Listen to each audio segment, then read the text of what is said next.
I'm going to provide my introduction from my pantry. I came here looking for something, but I forgot. Oh yes, I'm going to tell you how I got here. So in my first college experience, I was a student of music, studied piano, and I took courses in music therapy, and I had a minor in psychology.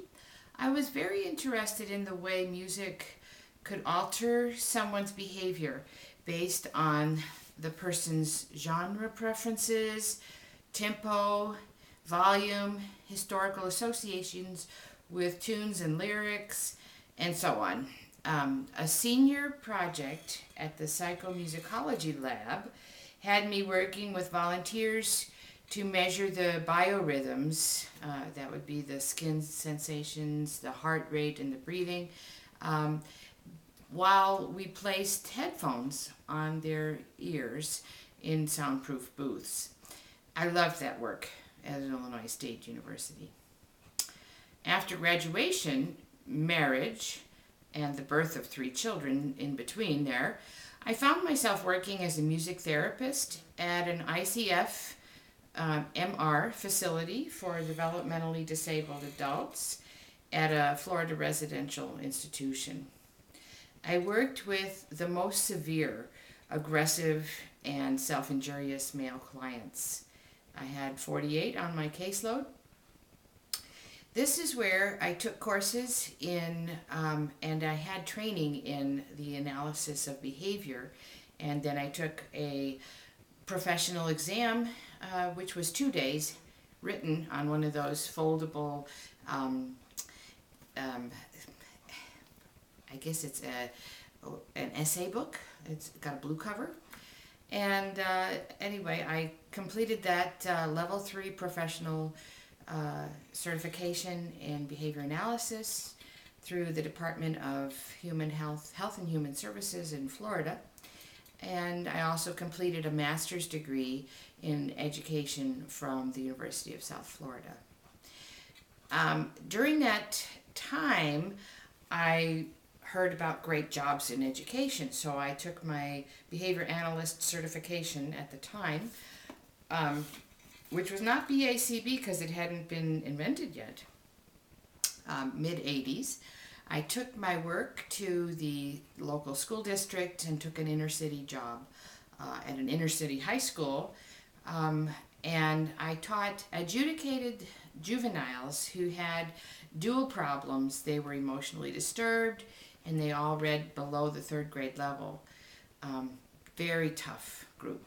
On the first day of teaching, in fact, during the Pledge of Allegiance, I had 2 male students come in one door and then go out the back door, tied up in this major fight, wrestling and hitting and punching, and all the students, forget the Pledge of Allegiance. There was this big brouhaha. And they rolled out the back door of the portable classroom, and it ended by the first male student who sunk his teeth through the skin of the other student's shoulder. One student had to go to the nurse, and the other student spent 30 minutes in detention. After 30 minutes, the principal marched them back in my classroom and announced they were there to get some real education from me, who was going to be their teacher. From that day forward, for the next 6 years, I loved every minute of that job, and I got to be very close to those students.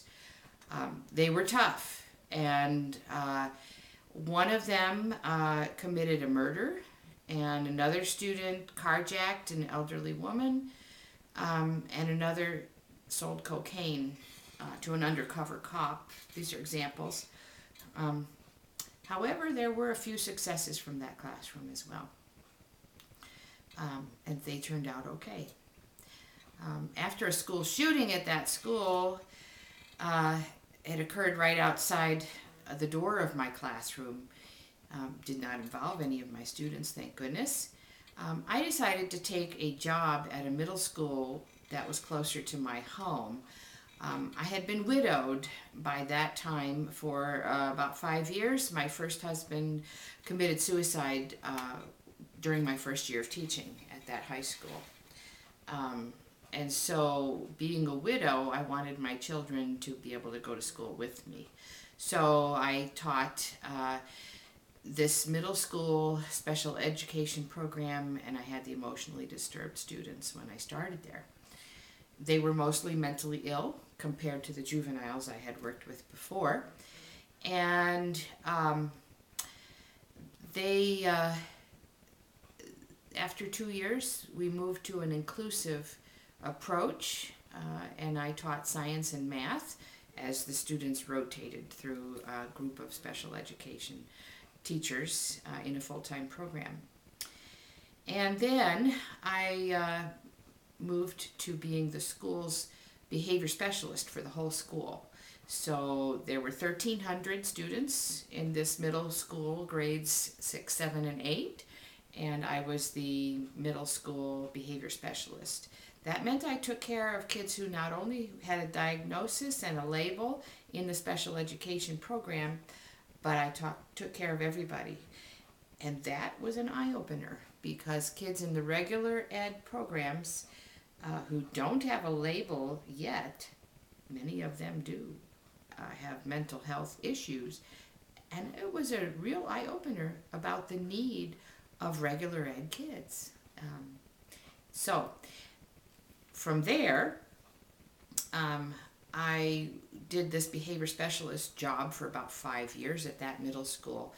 And then I, one day, had a walkie-talkie, and I got called to a teacher's classroom to de-escalate a student that was way out of control. And he looked at me and then ran out the back of the building, and I followed him with my walkie-talkie in hand right into the swamp behind the school in Florida. And I pulled him by his hand. We were waist deep in this water in the swamp, and I knew he shouldn't stay there. So I grabbed him by the hand, and then we sat on the bank, soaking up some sun and trying to dry off before we went back in the building. It was on this bank of the swamp, thinking about the alligators and the water moccasins in the water, that I had an epiphany, and I told myself, gee, I can't do this work until I'm 67 and a half, because that's my Social Security retirement age. I'm just not going to be able to do this. So I needed a new career. So I got my doctorate and had gone back to school at University of Central Florida. And then I put my name out on national searches, was hired in Nebraska to teach at the University of Nebraska, Kearney, to teach in their special education program. And there I met my husband-to-be. We had a long-distance relationship, and I knew I'd have to be the one to move to Montana. And I eventually took Linda Christensen's job after she retired, and I've been at MSU Billings ever since 2008. And my husband and I are 5 years into our marriage now, and we have 6 grandkids. Life is really good, and I'm at a point where I just love teaching teachers and teaching people who are working in the behavior analysis community, and using some of my experiences to help encourage those people to stick in the career path that they've selected. So thanks for listening to my introduction, and now I'll finish cleaning out my pantry.